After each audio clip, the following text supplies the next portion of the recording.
જૂનાગઢ સહિત 3 જિલ્લાઓમાં ભડકાઉ ભાષણ આપનાર મૌલાના મુફ્તી સલમાન અઝહરીને કોર્ટમાંથી જામીન મળ્યા હતા અને ત્યારબાદ હવે તેને વડોદરા જેલની હવા ખાવાનો વારો આવ્યો।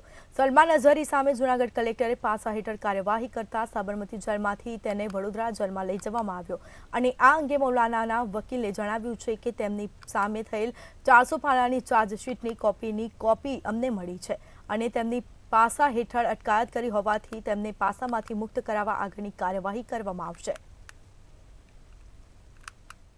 મુફ્તી મૌલાના અઝહરી સાહેબને જામીન પર મુક્ત કરેલા એમનો બીડો અમે અને અમારા રિલેટિવ લઈને અમે આવેલા અને સેન્ટ્રલ જેલના અંદર અમદાવાદ સેન્ટ્રલ જેલમાં અમે જમા કરાયો બીડો અને બીડો જમા કરાયા પછી એમને રિલીઝ કરવામાં આવેલા, પરંતુ જૂનાગઢ કલેક્ટર શ્રીએ એમના પાસાનો ઓર્ડરની બજવણી કરી છે અને અહીંયા એટલે અમને આજે ચાર્જશીટ આપવામાં આવેલું છે અને જે મોડાસાથી જે અમે જે જામીન આપી અને એને બીડો અહીંયા જમા કરાયો, હવે કલેક્ટરશ્રીના ઓર્ડરથી અમને પાસામાં લેવામાં આવ્યા છે અને હાલ બરોડાની જેલમાં મોકલી છે।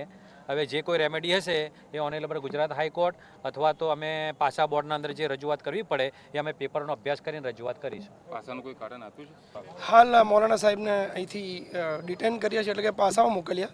જૂનાગઢ કલેક્ટરશ્રીએ એમને પાસા કરી છે। હાલ સાબરમતી સેન્ટ્રલ જેલથી નીકળ્યા બાદ તેઓને ડિટેન કરીને બરોડા સેન્ટ્રલ જેલ તરફ રવાના કરવામાં આવે છે। પોલીસ એસ્કોર્ટ સાથે એમને લઈને નીકળ્યા છે।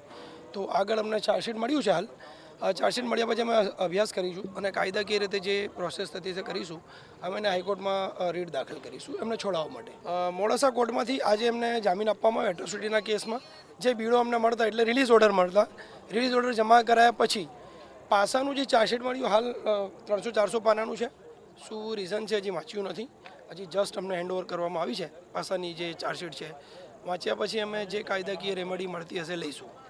ભડકાઉ ભાષણ કેસમાં મૌલાના મુફ્તી સલમાન અઝહરીને મોડાસાથી જામીન મળ્યા બાદ હવે જૂનાગઢ કલેક્ટરે તેમની પર પાસા લગાવી છે।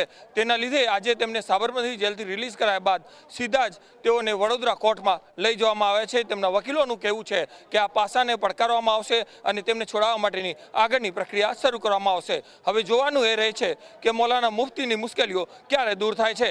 કેમેરામેન રાહુલ સાથે સરફરાઝ નાગોરી, મંતવ્ય ન્યૂઝ, અમદાવાદ।